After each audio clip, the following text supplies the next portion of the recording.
যখন আমরা আল্লাহকে পাবো, আল্লাহ পাকের ইবাদতের মধ্য দিয়ে, রাসূলের সুন্নতের মধ্য দিয়ে অল্পে তুষ্ট থাকতে পারবো, যা আছে এদের শুকরিয়া আদায় করবো, আপনার হচ্ছে সুখী মানুষ দুনিয়াতে কেউ নাই, কেউ নাই দুনিয়ায়। কিন্তু বস্তুবাদিতা আপনাকে এই আকীদা আদর্শ থেকে সম্পূর্ণ ডিমোটিভেট করে দিবে। তো প্রিয় ভাই এবং বোনেরা যারা আলোচনা শুনছেন, আজকে আমাদের প্রথম সবক হওয়া উচিত দুনিয়ার নেশায় আমরা না পড়ি। আল্লাহ পাক আমাদেরকে তৌফিক দান। আল্লাহ পাক আমাদের সবাইকে যারা আলোচনা শুনছি দুনিয়ার প্রেমিক হওয়া থেকে বাঁচা করি। আমি দুনিয়ার প্রেমিক না, প্রেমিক হবো কার? আল্লাহর আখিরাতে। কতটুকু দাম আছে দুনিয়ার? আল্লাহ পাক বলছেন একটা মাছির পাখার সমানও না। একটা মাছির পাখার কি দাম আছে আপনার কাছে? আল্লাহ পাক বলছেন পুরো দুনিয়ার দাম আমার কাছে যদি একটা মাছির পাখার সমান হতো, তাহলে এই দুনিয়াতে কোনো কাফের মুশরিক পানি পান করতে পারতো না। তার মানে এই দুনিয়াতে যা করো করো, আমার তো কোনো দামই নাই দুনিয়া। কালকেই তো আমি দুনিয়া ধ্বংস করবো। আর ওই যে দুই জাতির কথা বললাম, জিন এবং মানব জাতি, আপনারা সূরা আর রহমান পড়বেন। রহমান নামটা অনেক ব্যাপক, দয়াময়ের নাম, তার মানে আল্লাহ পাক মার্সিফুল, মোস্ট মার্সিফুল। কিন্তু এই সূরা আর রহমানে একটা ভয়ঙ্কর আয়াত আছে, কি? সানাফরুগু লাকুম আইয়ুহাস সাকলান। হে মানুষ এবং জিন, হে মানুষ এবং জিন, শীঘ্রই আমি তোমাদের দুইটা জাতিকে ডিল করার জন্য পারেক হচ্ছি, অপেক্ষা করতে থাকো। মানে আল্লাহ পাক কুল্লু ইয়াউমিন হুয়া ফি শাআন, মানে আল্লাহ পাক কি করেন? সব সময় তার কাজে ব্যস্ত আছেন। মহাবিশ্বের তো গ্রহ নক্ষত্র গ্যালাক্সির অভাব নাই, মাখলুকের কোনো অভাব নাই। আল্লাহ পাক প্রত্যেকটা মুহূর্তেই তার কাজে ব্যস্ত আছেন, তার কাজে শানে ব্যস্ত আছেন। কিন্তু এই ব্যস্ততা থেকে ফারেক হবেন কাদের জন্য? মানুষ আর জিনের জন্য। সুবহানাল্লাহ, মানুষ আর জিনের জন্য। আল্লাহ পাক বলেন সানাফরুগু লাকুম আইয়ুহাস সাকলান। দাঁড়াও, দুনিয়ার মধ্যে এইসব করে বেড়াচ্ছ, তোমাদের দুই জাতির জন্য আমি অচিরে ফারেক হবো ইনশাআল্লাহ। ওইটাই হলো কি আমাদের দিন। যদি ওই দিনটা আমরা মাথায় রেখে চলি, ইনশাআল্লাহ আমরা কেউ বস্তুবাদী হব না ইনশাআল্লাহ। আল্লাহ পাক আমাদের সবাইকে দুনিয়া মুসাফিরের মতো থাকার তৌফিক দান। আমরা উন্নতি করব, অবশ্যই অগ্রগতি করব, আমরা সবকিছুই করব, কিন্তু দুনিয়ার পূজায় ডুবে যাব না। এটা একটা বড় চ্যালেঞ্জ। মানে মধ্যমপন্থী থাকতে হবে, না একদম গোলানো মার্কা আর না চরমপন্থী, মাঝামাঝি থাকার চেষ্টা করতে হবে। আল্লাহ তৌফিক দান। ঢাকাবাসীর জন্য এর চেয়ে বড় কোনো নসিহত হতে পারে না। আর ঢাকা থেকে, ঢাকার মতো যত মানে সিটিজ, মেগা সিটিজ আছে সারা ওয়ার্ল্ডে, তাদের জন্য এটাই প্রথম নসিহত, বস্তুবাদিতা ত্যাগ করতে হবে, বস্তুবাদিতা। আল্লাহ পাক আমাদের সবাইকে বাকির খাতা পূর্ণ করার তৌফিক দান। এখন একটা লক্ষ্য পেলাম, কি জন্য দুনিয়া এসেছে? আপনার ইবাদত করার জন্য। এখন অনেকে ভুল বুঝে প্রশ্ন করতে পারে, তাদের জ্ঞানের স্বল্পতা। আমি ওদেরকে দোষারোপ করবো না, কারণ আমাদের শিক্ষার সমস্যা আছে। আমরা তো সবার মাঝে ইসলামিক সার্বজনীন শিক্ষা দিতে পারছি না। এই কারণে অনেকে প্রশ্ন করতে পারে, তাহলে কি সারা জীবন আল্লাহ বিল্লাহি করতে হবে? আমি কি সারা জীবন তাসবিহ তাহলিল জিকির আজকার নামাজি পড়ে বেড়াবো? তাহলে এটা হলো তার ভুল বুঝ। এই আয়াত সম্পর্কে ভুল ব্যাখ্যা। সঠিক ব্যাখ্যাটা কি? সঠিক ব্যাখ্যা হচ্ছে সূরা হাশরের 7 নম্বর আয়াত। কত নম্বর? সূরা হাশর 7 নম্বর আয়াত। আল্লাহ পাক বলেন, ওয়া মা আতাকুমুর রাসূলু ফাখুযুহু। রাসূলুল্লাহ সাল্লাল্লাহু আলাইহি ওয়াসাল্লাম তোমাদেরকে যা যা দিয়েছেন সব নিয়ে নাও। ওয়া মা নাহাকুম আনহু ফান্তাহু। রাসূল যা থেকে বিরত থাকতে বলেছেন সমস্ত বিষয় থেকে দূরে থাকো। এখন এই আয়াতটাকে সামনে রেখে কোরআন সুন্নাহকে যদি আমরা ঘাঁটি, আমরা দেখব রাসূলুল্লাহ সাল্লাল্লাহু আলাইহি ওয়াসাল্লাম পেশাব পায়খানা ইস্তেনজা করা থেকে শুরু করে রাষ্ট্র চালানো পর্যন্ত প্রতিটা কাজের হেদায়েত দিয়ে গেছেন। আলহামদুলিল্লাহ, এটা কেউ মানি বা না মানি দিয়ে গেছেন, এটা বিশ্বাস করতে হবে। আমল করতে পারি বা না পারি, নবী দিয়ে গেছেন, বিশ্বাস করতে হবে। দলিল চাচ্ছেন, আপনি সহিহ বুখারী খোলেন, মুসলিম খোলেন, তিরমিজি, নাসাই, আবু দাউদ এগুলো খোলেন, দেখবেন আপনি ইস্তেনজা করবেন কিভাবে, বসবেন কিভাবে, ঢোকার সময় কোন পা দিয়ে ঢুকবেন, বের হওয়ার সময় কোন পা দিয়ে বের হবেন, ইস্তেনজা করার সময় কথা বলতে পারবেন কিনা, কতটুকু বলতে পারবেন, গোসল কেমন করে করবেন, ওযু কিভাবে করবেন, আপনি আগে কি পা থেকে শুরু করবেন নাকি হাত থেকে শুরু করবেন, কিভাবে নামাজ পড়বেন, আগে গিয়ে কি সেজদা করবেন নাকি ইকামত হবে, আজান হবে, আল্লাহু আকবার তাকবীর দিবেন, কিভাবে নামাজ শেষে বের হয়ে আপনি ব্যবসায় চলে যাবেন, কিভাবে আপনি ব্যবসা করবেন, কিভাবে চাকরি বাকরি করবেন, সমাজের মানুষের সাথে মেলামেশা করবেন, মানুষকে দিনের দাওয়াত দিবেন, ইভেন কিভাবে আপনাকে যদি আল্লাহ ক্ষমতা দেন আপনি কিভাবে সোসাইটি মেনটেন করবেন, সমাজ এবং রাষ্ট্র মেনটেন করবেন, প্রতিটা হেদায়েত খুঁটিনাটি কোরআন এবং সুন্নাহ দিয়েছে আমাদেরকে। এই বিশ্বাস আগে রাখতে। এই বিশ্বাস না রাখলে কেউ মুসলিম হতে পারবেন। I very sorry to say, এই বিশ্বাস না করলে কেউ মুসলিম হতে পারবে না। আগে বিশ্বাস, তারপরে কাজ করতে পারেন কিনা সেটা পরের ইস্যু। এবং আমি বলে দিচ্ছি, এই যুগে আপনি 100% পারবেন না। সিম্পল। এ যুগে আপনি 100% পারবেন না, এটা স্বাভাবিক। কারণ এই পুরো বিশ্বটা তো ইসলামাইজড না। পুরো বিশ্ব কি ইসলামাইজড? বরং পুরো বিশ্বটা কুফরের উপর আছে। কিসের উপর আছে? পুরো ওয়ার্ল্ডটাই কুফরের উপর আছে, পুরো ওয়ার্ল্ডটাই। একটা এক্সাম্পল আমি প্রমাণ করতে পারি, একটা এক্সাম্পল খালি। আল্লাহ পাক বলছে সূরা মুলক, রাতের বেলা পড়তে হয় না সূরা মুলক? রাতের বেলা সূরা মুলক পড়তে হয়, যে পড়বে তার কবরের আযাব হবে না ইনশাআল্লাহ। কবরের আযাব থেকে আল্লাহ পাক তাকে বাঁচাবেন ইনশাআল্লাহ। সূরা মুলক তেলাওয়াত করতে হবে রাতের বেলা। এই সূরার প্রথম আয়াতে আল্লাহ বলেছেন তাবারাকাল্লাযী, বরকতময় সেই আল্লাহ, বিয়াদিহিল মুলক, যার হাতে পুরো মহাবিশ্বের ক্ষমতা। কার ক্ষমতা? তাবারাকাল্লাযী বিয়াদিহিল মুলক, বরকতময় সেই আল্লাহ, যার হাতে পুরো মহাবিশ্বের ক্ষমতা, সার্বভৌমত্ব। ক্ষমতার বাংলা কি বলতে পারি আমরা? এটাকে ইংরেজিতে আপনারা কি বলেন? আপনারা বলেন সভারেন্টি। কি বলেন? সভারেন্টি বিলংস টু আল্লাহ। এখানে সভারেন্টি বিলংস টু কে? আল্লাহ। কিন্তু এই পুরো বিশ্বের সার্বভৌমত্বের মালিক কি এখন আল্লাহ বাকি আছে? মানুষ নিজের হাতে নিয়ে নিয়েছে। কথা বুঝতে পারছেন? পুরো বিশ্বে আল্লাহর সার্বভৌমত্ব চলে এখন, মানুষের সার্বভৌমত্ব চলে এখন। তো পুরো ওয়ার্ল্ডটাই কুফরের উপর আছে না? বিশ্বটাই কুফরের। এখন বাদ দেন, এই ওয়ার্ল্ডে আপনি 100% ইসলাম ডিল করতে পারবেন না, সিম্পল। কিন্তু আগে বিশ্বাস করেন যে একদম টয়লেট থেকে শুরু করে আসমান পর্যন্ত সবকিছুই হেদায়েত কোথায় আছে, কোরআন শুনে আছে কি নাই? এখন মানতে পারি না, সেটা আমাদের ইস্যু। কেউ বিশ্বাস করেছে, মানতে পারে না, আল্লাহ তাকে মাফ করে দিবে চল। বিশ্বাস করেছি, মানতে পারিনি, আল্লাহ মানে বিশ্বাস করেছি, আমল করতে পারি না, এটা আমল করতে গিয়েছি, প্রতিবন্ধকতা পেয়েছি, সমাজ এমন ছিল না, বিশ্ব এমন ছিল না, আমি পারি নাই, আল্লাহ মাফ করে দাও। ইনশাআল্লাহ আল্লাহ মাফ করে দেবে, ইনশাআল্লাহ। কারণ আল্লাহ পাক বলেছেন, কারো আমল নামায় যদি শিরকের পাপ না থাকে, যে কোনো গুনাহ আল্লাহ যাকে ইচ্ছা মাফ করে দেবে। আমল নামায় এখানে শিরকের পাপ রাখা যাবে না, যে কোনো গুনাহ আল্লাহ যাকে ইচ্ছা মাফ করতে পারে। বুঝাচ্ছি, মনে করেন একজন জেনা করেছেন, আল্লাহ মাফ করুন। ওই জেনাকার ব্যক্তি যদি বিনা তওবাতেও মারা যায়, তওবা করে নাই, বিনা তওবাতেও মারা যায়, কাল কিয়ামতের মাঠে আল্লাহ পাক তাকেও মাফ করতে পারেন। আল্লাহু আকবার। কিন্তু একজন ব্যক্তি শিরক করেছে, তওবা না করে মারা গেছে, আল্লাহ তাকে মাফ। এখন শিরকের পাপ ছাড়া যে কোনো পাপ আল্লাহ মাফ করবেন ইনশাআল্লাহ। সো আগে আকীদা পোষণ করি যে হ্যাঁ, কোরআন সুন্নাহয় সবকিছুর সমাধান আছে আল্লাহ। এখন আমি আমল করতে গিয়ে হয়তো পারছি না। এখন আমার বিশ্বাস চলমান বিশ্বের সাথে সাংঘর্ষিক হচ্ছে, এবং এই বিশ্বাসকে দমিয়ে দেওয়ার জন্য কি করা হচ্ছে? এই বস্তুবাদিতার মতো আদর্শগুলো আপনার সামনে তোলা হচ্ছে। এখানে উত্তরটা কি? এখানে উত্তরটা হচ্ছে, দেখুন, ইবাদত মানে শুধুমাত্র নামাজ, রোজা, হজ, যাকাত নয়। ইবাদত মানে শুধুমাত্র নামাজ, রোজা, হজ, যাকাত নয়, বরং আমার জীবনের প্রতিটা সেক্টরই ইবাদত বলে কাউন্ট হবে যদি আমি সেই কাজটাকে নবীর সুন্নাত অনুযায়ী করতে পারি। আমার কথা কি বুঝতে পারছেন? এই হলো ব্যাখ্যা। ওয়া মা খালাকতুল জিন্না ওয়াল ইনসা ইল্লা লিয়াবুদুন। আমি জিন আর মানুষকে শুধু আমার ইবাদত করার জন্যই সৃষ্টি করেছি। আপনার ইস্তেনজা করাটা ইবাদত। সুবহানাল্লাহ। আমার ইস্তেনজা করা কার প্রয়োজন? আমার না, ইসলামের না আল্লাহ পাকের? নাউজুবিল্লাহ। ইস্তেনজা কার জন্য করি? আমার প্রয়োজন। আমাকে এখন ইস্তেনজা করতে হবে, কষ্ট দিচ্ছে আমাকে।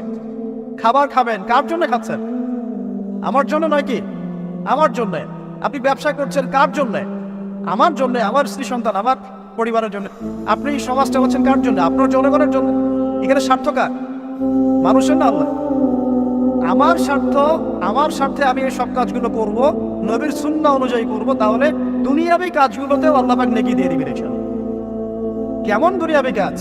স্ত্রী সহবাস করা, স্ত্রীর সাথে ভালোবাসা, প্রণয় বিনিময় করা। আপনি স্ত্রীর দিকে তাকিয়েছেন, নেকি হয়েছে। স্ত্রীর হাতটা ধরেছেন, নেকি হয়েছে। স্ত্রীকে আদর করেছেন, নেকি হয়েছে। তার মুখের মধ্যে ভাত তুলে দিয়েছেন, নেকি হয়েছে। আপনার ছেলেকে আদর করে তুলে নিয়েছেন, নেকি হয়েছে। মা ছেলেকে দুধ পান করাচ্ছে, নেকি হচ্ছে। আপনি ভাইকে 500 টাকা দিয়ে সহযোগিতা করলেন, নেকি হচ্ছে। একজন এসে বুঝতে পারছে না, জায়গা ছেড়ে দিলেন, নেকি হচ্ছে। ইভেন রাস্তায় হাঁটছেন, এক মুসলিম ভাইয়ের সাথে সাক্ষাৎ হলো, সালাম দিলেন, মুচকি হাসি দিলেন, নেকি হয়ে গেল। তাহলে আমরা কিভাবে বলতে পারি যে ইসলাম কি শুধু নামাজ, রোজা, হজ, যাকাতেই স্বীকৃতি দেয়, এগুলো করতেই দুনিয়াতে আসছি, নাকি সব কাজই ইবাদত? আমার আলোচনা কি পরিণত আছে? আমাদের জীবনের প্রতিটা কাজই ইবাদত, যদি সেটা রাসূল সাল্লাল্লাহু আলাইহি ওয়াসাল্লামের সুন্নাহ মতো করা হয়। 3টা জিনিস খেয়াল রাখতে হবে। কয়টা জিনিস ভাই? এক, সেই ইবাদত হতে হবে আল্লাহর সন্তুষ্টির জন্য। এই যে আমি স্ত্রীর মুখে ভাত তুলে দিচ্ছি, তার কাছ থেকে কিছু পাওয়ার আশায় নয়, আমি দিচ্ছি আল্লাহর সন্তুষ্টির জন্য। আমি যে একজন মুসলিম ভাইকে হাসি মুখে সাক্ষাৎ করলাম, ও আমাকে ভালো বলবে, পরে আমাকে হেল্প করবে, এমন এই জন্য নয়, আল্লাহ পাক সন্তুষ্ট হবেন তাই। আমি নামাজে দাঁড়িয়েছি, লোকে আমাকে ভালো বলবে এই জন্য দাঁড়াই নাই। দাঁড়িয়েছি কেন? যাতে আল্লাহ আমাকে কালকে আমাদের মাঠে বাঁচাও। আমি দাড়ি ছেড়ে দিয়েছি কেন? মানুষ আমাকে হুজুর বলবে তাই, এই জন্য না, বরং আল্লাহ রসুলের সুন্নাত জীবিত করেছি, ইনশাআল্লাহ আমি 50 জন শহীদ সাহাবীর নেকি পাবো ইনশাআল্লাহ। কেন আমি টাকুর নিচে কাপড় পরছি না? কারণ কি মানুষ আমাকে বলবে নতুন ফ্যাশন? না, আমি এই কারণে পড়ছি যাতে রাসূল সাল্লাল্লাহু আলাইহি ওয়াসাল্লাম কালকে আমাদের মাঠে এই সুন্নাহর উপর আমল করার জন্য আমার পক্ষে সুপারিশ করে। আমার ইবাদত, আমার পর্দা, আমার পরিবার, আমার ব্যবসা, আমার অর্থনীতি, আমার পলিটিক্স সবকিছু আল্লাহর জন্য করব, এই একটা হলো মূলনীতি ইবাদত কবুল হওয়ার। 1 2 সেই আমলটা হতে হবে রাসূলের সুন্নাহ মোতাবেক, অন্য কোনো পদ্ধতিতে নয়। মনে করেন আমি একজন খুব বড় বুজুর্গ হয়ে গেছি, নাউজুবিল্লাহ, না আমরা এত বড় বুজুর্গ হয়ে যাই নাই যে টাইটেলগুলো আপনারা দেন, এগুলোর কোনো প্রয়োজনও নাই। এখন একজন বড় বুজুর্গ এসে যদি আপনাকে কোনো ইবাদতের পদ্ধতি শিখিয়ে দেয়, এই পদ্ধতিতে ইবাদত করা অনেক ভালো হবে, কিন্তু ওই পদ্ধতির সাথে রাসূলের এবং সাহাবীদের পদ্ধতির কোনো মিল নাই।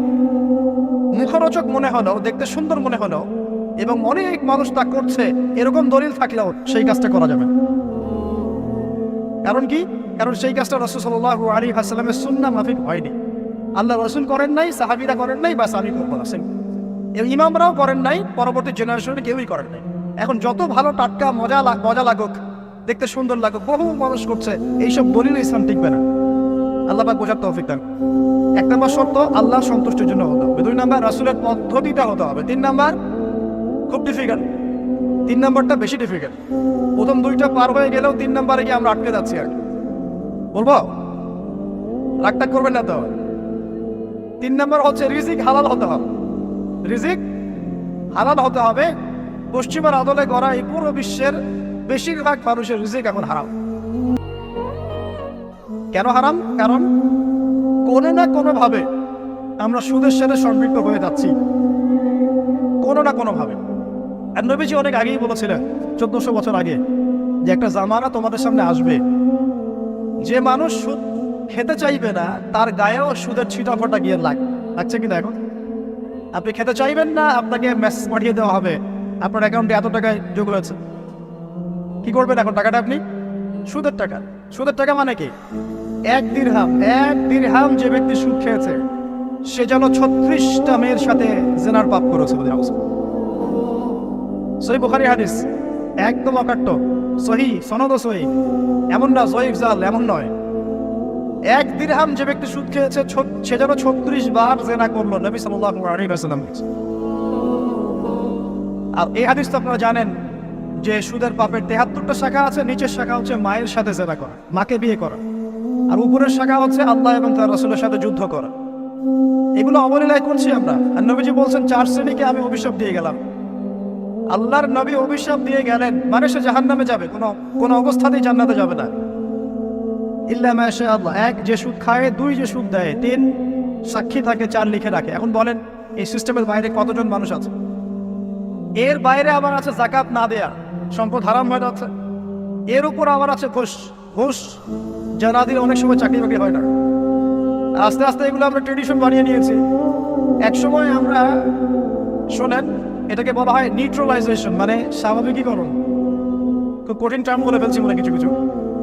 যেমন আগে ধর্ষণ হলে আমরা খুবই সোচ্চার ছিলাম এবং সারা এলাকা ফেটে যেত, এত বড় কথা। কেউ মাপে কম দিলে, ধরা পড়লে চক্ষু লজ্জায় সে সমাজে চলতে পারতো না। কেউ চুরি করলে চক্ষু লজ্জায় বের হতে পারতো না। আস্তে আস্তে আস্তে আস্তে আস্তে আস্তে এই যে মাপে কম দেয়া বলেন, সুদ বলেন, জেনা বলেন, আস্তে আস্তে পাপগুলোকে আমরা নিউট্রালাইজেশন করে ফেলেছি, নিউট্রালাইজ হয়ে গেছে। হ্যাঁ, দর্শন ডেইলি 4-5টা হয়, সুদ সবাই খায়, আমিও খাই, জেনা তো সবাই করে, বয়ফ্রেন্ড গার্লফ্রেন্ড ফ্রি মিক্সিং আছে, আমি করলে সমস্যা কি? ওর তো 4টা, আমার তো মাত্র 1টা। ওর চেয়ে আমি ভালো। ওর 5টা বয়ফ্রেন্ড, আমার তো 1টা। ওর 4টা গার্লফ্রেন্ড, আমার তো 1টা। আমি তো ভালো। আমার ছেলে খুব ভালো, শুধু মাঝে মাঝে একটু ড্রিঙ্কস করে, ব্যাপারটা এরকম আর। তো এই যে পাপকে নিউট্রালাইজেশন করা হচ্ছে আস্তে আস্তে, স্বাভাবিকীকরণ। এই ফ্লোতে আমরা মোটামুটি সবাই পড়ে গিয়ে রিজিক হারাম হয়ে যাচ্ছে। ঘুষ দিতে হয়, এটা চাকরি হবে না। আবার দেখেন, যাকাত না দেওয়ার মধ্য দিয়ে রিজিক হারাম করে ফেলছি, সুদ খাওয়ার মধ্য দিয়ে করছি, ঘুষ নেওয়ার মধ্য দিয়ে করছি, কোনো কোনো ক্ষেত্রে করাপশন, অন্যের সম্পদ আত্মসাতের মধ্য দিয়ে করছি। এর বাইরে যারা ব্যবসা করছি, আমরা যে দুধে দেওয়া তুলসী পাতা এমনও নয়, কোনো কোনো সময় মাপে কম দিচ্ছি, এই যে টাটকা জিনিস বলে ভেজাল খাওয়াচ্ছি, 3 দিনের বাসি তেল দিয়ে ইফতার রান্না করে খাওয়াই দিবে, বলবে একদম টাটকা জিনিস। রমজান মাস আসছে সামনে না, কত যে মানুষ বের হবে যারা তারাবির নামাজ পড়বে একদম 20 রাকাত, ওখানে রাকাত দিয়ে ঝগড়া হবে। ঠিক ওরাই যখন দেখবেন বিকালে দুপুরে ইফতার বিক্রি করবে, বিভিন্ন পণ্য বিক্রি করবে, দেখবেন যে দুনিয়ার বাসি পচা আপনাকে খাওয়াই দেবে। এই শ্রেণীর মানুষের ধারণা যে লা ইলাহা ইল্লাল্লাহ শুধু মসজিদে আছে, বাজারে নাই। এটা ধারণা লা ইলাহা ইল্লাল্লাহ মুহাম্মাদুর রাসূলুল্লাহ এটা মসজিদে আছে, বাজারে, সমাজে, অন্য জায়গায় নাই। এটা তাদের ধারণা। তাদের এই ধারণা অচিরেই ভাঙবে যখন মৃত্যুর দূত চলে আসবে। তখন বুঝবে লা ইলাহা ইল্লাল্লাহ একটা সার্বজনীন কালিমা, যেটা জীবনের সব ক্ষেত্রেই চলতে হবে। আল্লাহ পাক আমাদেরকে বোঝার তৌফিক দান। তো ব্যবসা করছি আলহামদুলিল্লাহ, অ্যাটলিস্ট সুদ খাচ্ছি না। তবে এতটুকু মনে রাখবেন, ব্যবসায়ীদের অসততার কারণে, আমানতের খেয়ানতের কারণে একটা আযাব আসে। হাদিসের মধ্যে আসছে একটা আযাব আসে। নবীজি বলেছেন, যখন একটা জাতির ব্যবসায়ীরা মাপে কম দেওয়া শুরু করে, মিথ্যা কসম করে পণ্য বিক্রি করা শুরু করে এবং আমানতের খেয়ানত করে, তখন ওই জাতির উপর দুর্ভিক্ষ চাপিয়ে দেওয়া হয়। কি চাপিয়ে দেওয়া হয়? দুর্ভিক্ষ চাপিয়ে দেওয়া হয়। মনে করছেন যে হয়তো দুর্ভিক্ষ নাই, পুরো ওয়ার্ল্ড ওয়াইড একটা নীরব দুর্ভিক্ষ চলছে এখন আস্তে আস্তে। সকালে একটু আগে বলেছিলাম না, গরিব মানুষ আলু ভর্তা, ডাল আর ডিম ভাজা দিয়ে ভাত খেতে আগে, এখন তারা বলে আমরা ডিমই দেখতে পারি না চোখে। ডিমও খাওয়ার এখন সামর্থ্য হচ্ছে না অনেকেরই। আপনি শোনেন, আমি একটা জব করতাম, মনে করেন স্যালারি পেতাম 5,000 টাকা, এখন পাচ্ছি 10,000 টাকা। কিন্তু 10,000 টাকা স্যালারি পাওয়ার পরেও আগে 5,000 টাকা দিয়ে আমি সংসার চালাতে পারতাম, এখন 10,000 টাকা দিয়ে পারছি না। কারণ কি? কারণ হচ্ছে মুদ্রাস্ফীতি, দ্রব্যমূল্যের ঊর্ধ্বগতি, এর পাশাপাশি আছে আমানতের খেয়ানত করা, করাপশন এবং কিছু অসৎ ব্যবসায়ী এই দূরভিসন্ধি।